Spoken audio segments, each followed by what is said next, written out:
In celebration of National Lung Month, Business Matters, in partnership with the Philippine Business for Social Progress, present a series of stories that aim to give awareness about one of the leading causes of deaths here in the country, tuberculosis.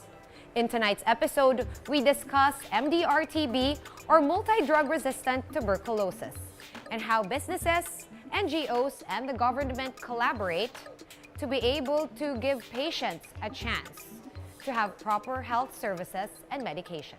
Good evening, I'm Sean Yao, and this is Business Matters, where doing good is good business.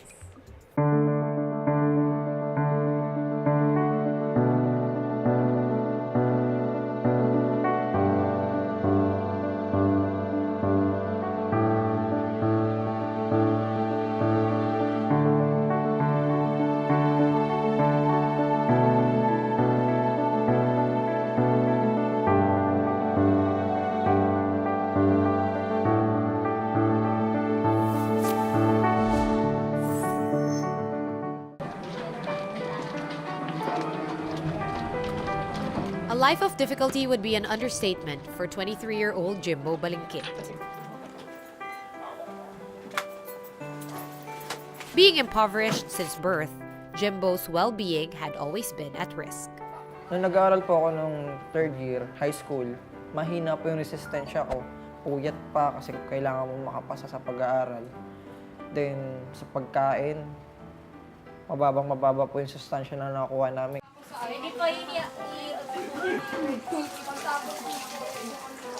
Due to poor living conditions, Jimbo's health rapidly deteriorated. Unable to keep his resistance and condition up, Jimbo then unknowingly had been ailing with tuberculosis at just the tender age of 16. Napansin nga nila na parang tapos ako lagi sa hininga, tapos parang wala akong gana kumain kasi linalagnat nga ako araw-araw. Tapos hinihingal. Halos lahat ng may kita mo sa isang taong may TB, may kita mo sa itsura ko nun.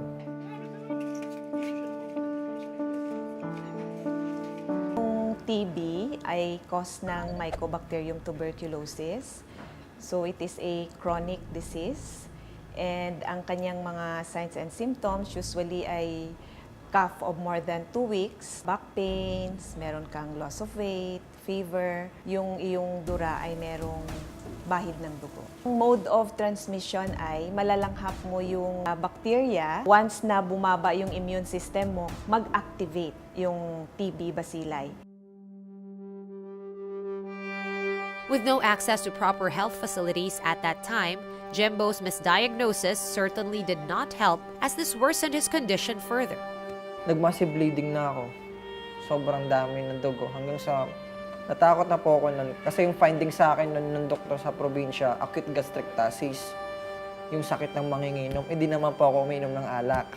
Jimbo then sought to get a second opinion in Manila. The doctor's prognosis, drug-resistant tuberculosis. Automatic po, nag-positive po ako sa drug-resistant TB. Nawindang po ako nun kasi yung mga possible side effects parang ang bibigat. So bakit naging resistant? Maraming factors. Start ka ng treatment, hindi mo siya talagang finalo na 6 months treatment regimen yon. Ginawa mo, nag-stop ka, or pinipili mo lang kung anong gamot yung iniinom mo. Yung bacilli, instead na tuluyan na namatay, na nawi-weaken lang siya. Habang hindi ka umiinom ng gamot, lumalakas siya ulit. So, nagiging resistant na siya. Or yung TB bacilli na pumasok sa iyong katawan ay resistant na kaagad. Aside from the symptoms, Jimbo also feared being ostracized because of his condition. Kasi naisip ko nun, nung nasabihin sa akin ng tao, pag nalaman ng mga tao na may TB ka, automatic separated ka sa community. Namatay po yung nanay ko sa TB rin. Ang bata-bata ko pa para magkaroon ng TB. Tuberculosis remains a major health concern in the Philippines and is the 6th leading cause of death in the country, with at least 63 Filipinos dying from the disease each day. In 2015 alone, an estimated 14,000 deaths were reported, with 324,000 new cases tallied the same year. Maraming factors, no, bakit problema pa rin yung TB sa atin.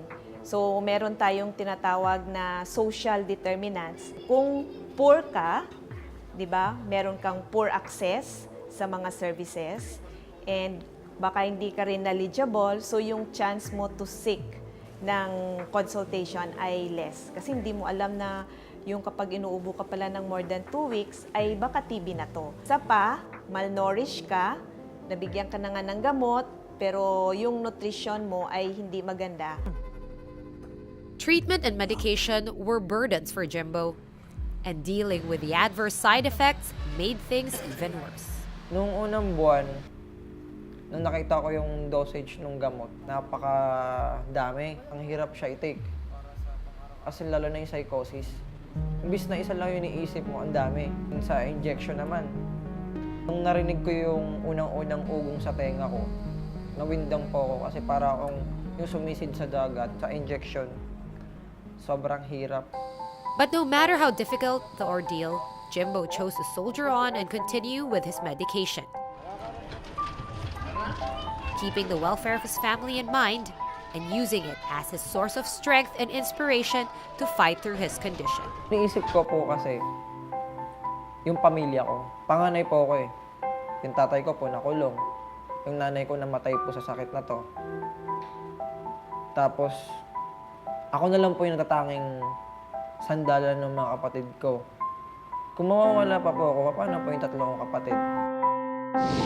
The management of drug-resistant TB is very challenging just because detecting cases, finding them, and treating them is complicated. PBSP believes in the Sustainable Development Goals, particularly that making sure that every Filipino, every family has good health and good well-being.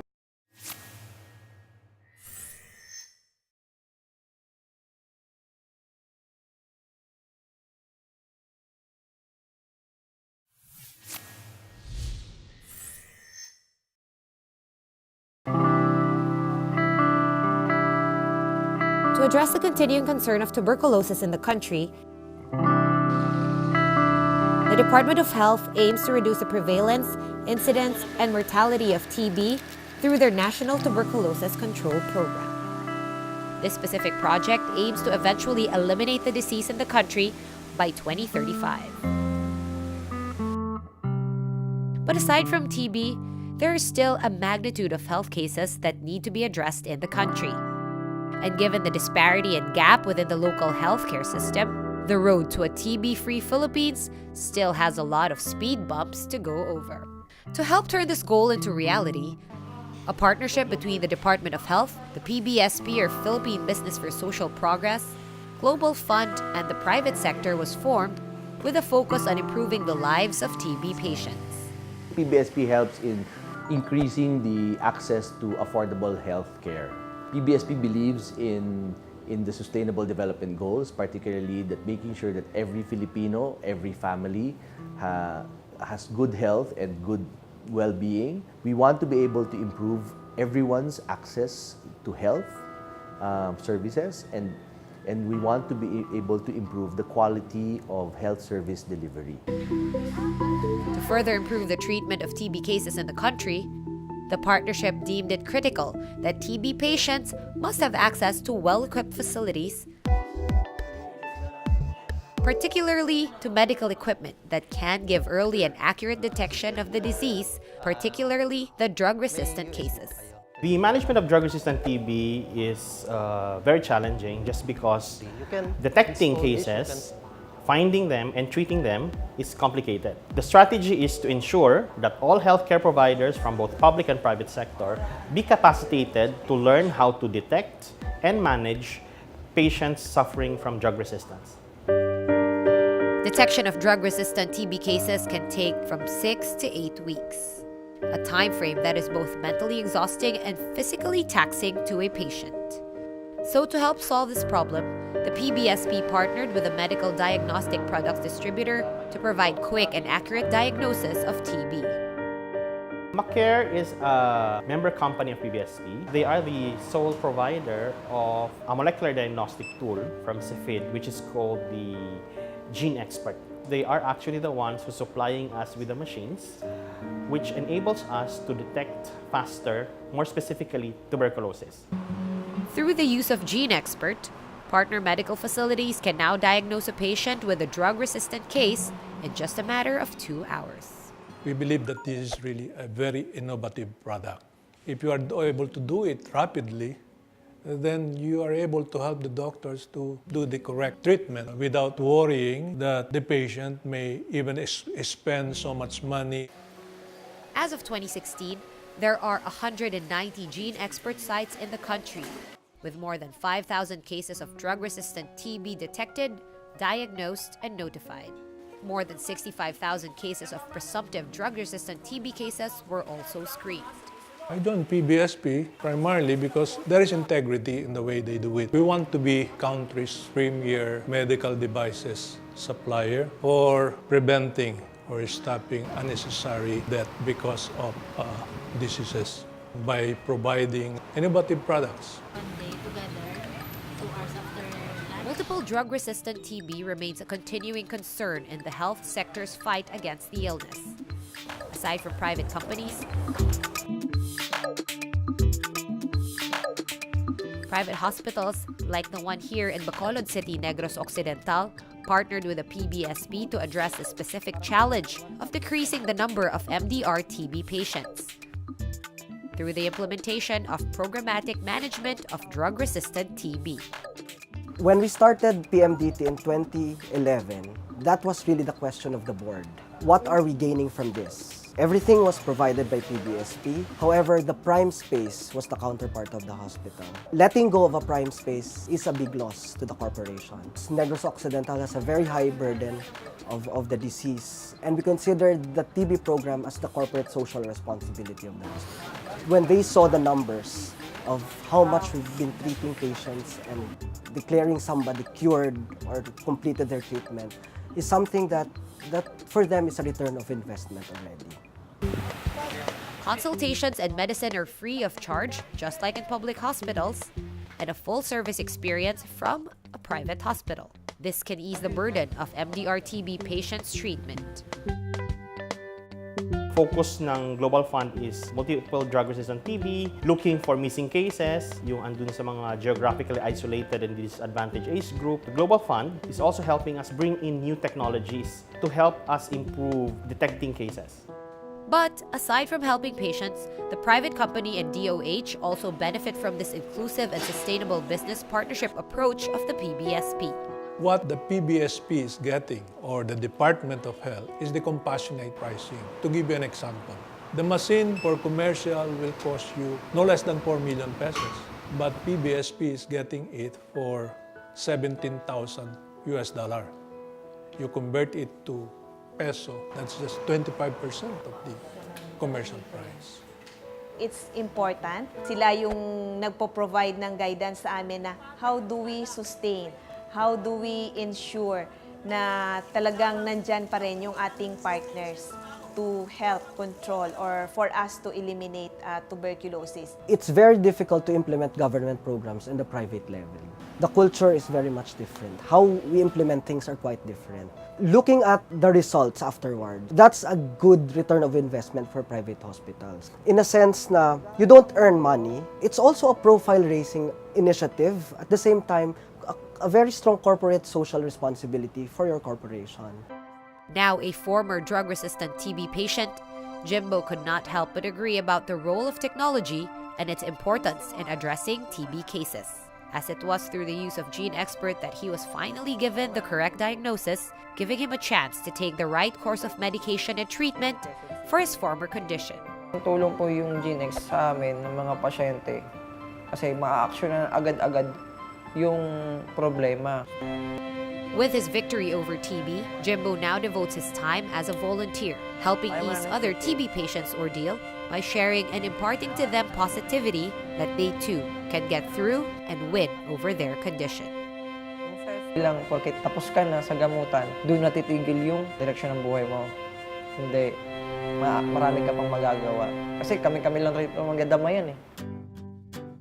A synergy born out of a greater purpose of addressing societal gaps and barriers. The struggle is never easy, but through the programs implemented through the partnership of the business sector, government, and NGOs, those who truly need it can now easily access development and change like health services.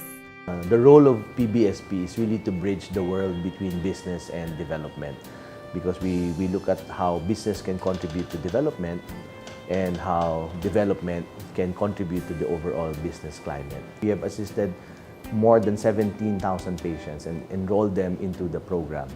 And we have also helped in creating close to 270 centers all over the Philippines that help in the detection of patients and enrolling them and making sure that they get the free treatment that they deserve.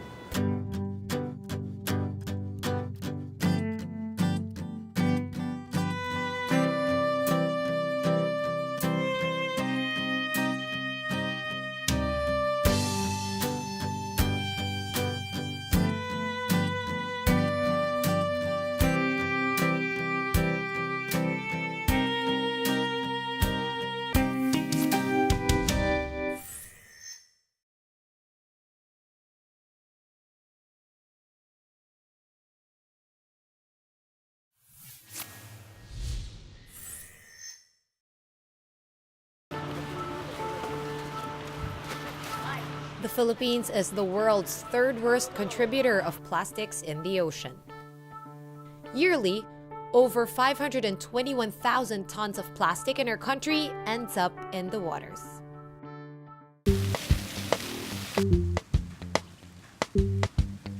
To address this perennial problem, one city took a significant step forward to reduce waste by turning plastic materials into paving blocks and creating beautiful landscapes from trash. One of the initiatives of the city to address this issue, to reduce waste disposed to sanitary landfill, is for recycling of waste. That's why we saw the recycling of used plastic or the used styrofoam. The recycling project of the city, we name it as Waste to Landscape Project. Waste to Landscape Project because the output of this project can be used for landscaping as a pathwalk or pathway. By using plastic trash accumulated in the city and melting it in used cooking oil collected from Marikina households,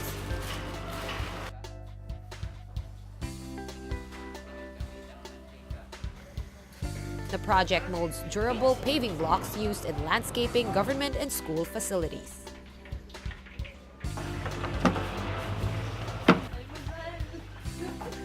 The project is from waste plastic bag or waste styro, and then yung waste used cooking oil that we collected from the citizens of Marikina. Because in Marikina City, we have monthly collection of used cooking oil in every barangay. Yung mga output na nagawa ng Marikina City was first used in our Marikina Sports Center. You will see kung paano nila ni-landscape yung playground nila.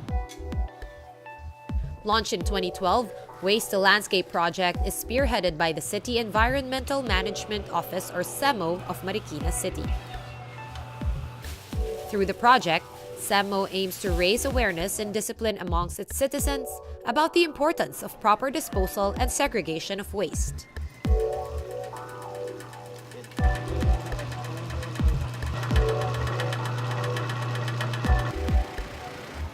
And to further improve and gain support of the implementation of cleanliness in the city. The City Environmental Management Office is the department in charge for the cleanliness of the whole city of Marikina. So our responsibility is to ensure cleanliness and the prevention of any kind of pollution, air, water, land pollution. So since the program started last April of 2012, may effect siya sa community na kung saan yung mga residente tuloy-tuloy pa rin silang ina-advocate itong programa na kung saan sa mismong bahay nila siniseparate na nila yung used cooking oil, including yung separation of styro and plastic from biodegradable. Doon namin nakikita yung support ng community.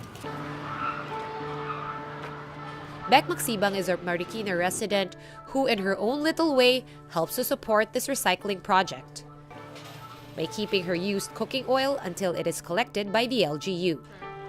Before that, Beck was unaware of the damage as well as the usefulness of this waste that usually just goes down the drain. Noon, nung hindi pa namin alam yung sistema talaga ng pagtatapon ng cooking oil, tinatapon namin sa sink na yun din ang nagiging cause ng pagbara ng lababo namin na hindi namin nga alam kung saan namin tatapon. Pero nung may mga munisipyo na nagpupunta na sa amin ay pinaliwanag kung paano ayusin ng pagtatapon ng cooking oil, meron na kaming mga garapo na lalagyan. Every last Sunday of the month, pinipick up nila. Nakakatulong din pala yung oil na hindi namin alam sa paggawa nga ng bricks na binibigay sa school.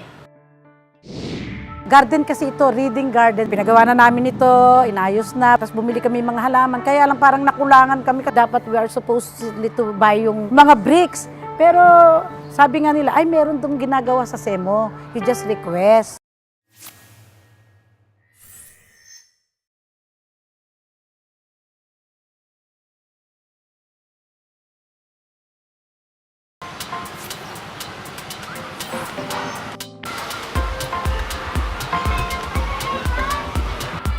A green and clean school is one of the visions that SSS Village Elementary School wants to attain. But in order to achieve that, the school will have to spend a lot of resources for the beautification of the school grounds. Nung dumating ako dito, ang daming problema ng school, especially yung landscaping. Ang halaman namin, nung dumating ako, talagang sira talaga. So, kailangan namin i-rehabilitate. Nagkakaroon kami ng problema doon. But thanks to SEMO's environmental bricks, the school was able to begin landscaping the grounds with less cost. Garden kasi ito, reading garden. Pinagawa na namin ito, inayos na, tapos bumili kami mga halaman. Kaya lang parang nakulangan kami kasi yung palang maliit na lugar na to, kailangan na mas maraming inputs. Dapat we are supposed to buy yung mga bricks. Pero sabi nga nila, ay meron tong ginagawa sa SEMO. You just request. Mga bandang December, nag-deliver na sila ng 415. As a learning environment, the school's garden aims to be a tool for the students to be more mindful of the environment, and the recycled bricks have been an eye-opener for the pupils. Tapos at the same time, yung mga bata, nagkakaroon sila ng idea kung paano pa ma-recycle yung mga ibang bagay na patapon na. Nakakatulong kami sa environment. Dito nga, ang mga bata, mararamdaman nila, kasi nakulangan na kami ng parang wala na silang alam sa paghalaman, tapos sa pabayaan na. Actually, di na daw sila nakakakita ng paru-paro. Diba, yung mga simple na tutubi. So parang sabi ko, siguro ito magiging one way of teaching them yung pagmamahal sa kapaligiran. Through recycling, Waste to Landscape project does not only aim to create impact on the environment, but also hopes to produce livelihood opportunities for the community. Our long-term goals is yung reduce waste, dispose to sanitary landfill. To expand the operation of recycling of waste, styro waste, plastic, and waste-used cooking oil into our barangays. So magiging as a source of livelihood siya, lalo na kung mag-e-expand siya. But for now, SEMO focuses on the environmental aspect of the project by raising awareness on the consequences of buying, using, or discarding waste. Our issue regarding solid waste is the increasing generation of solid waste. Yung impact kasi ng plastic sa ating environment, lalo na alam din natin yan, other source ng greenhouse gas emissions din yung galing sa waste. Yung bottom line kasi namin yan nga, yung ma-reduce yung waste na dinidispose sa landfill. So, ibig sabihin, para naging zero waste na kami na didispose. Yun yung pinaka-target niya talaga.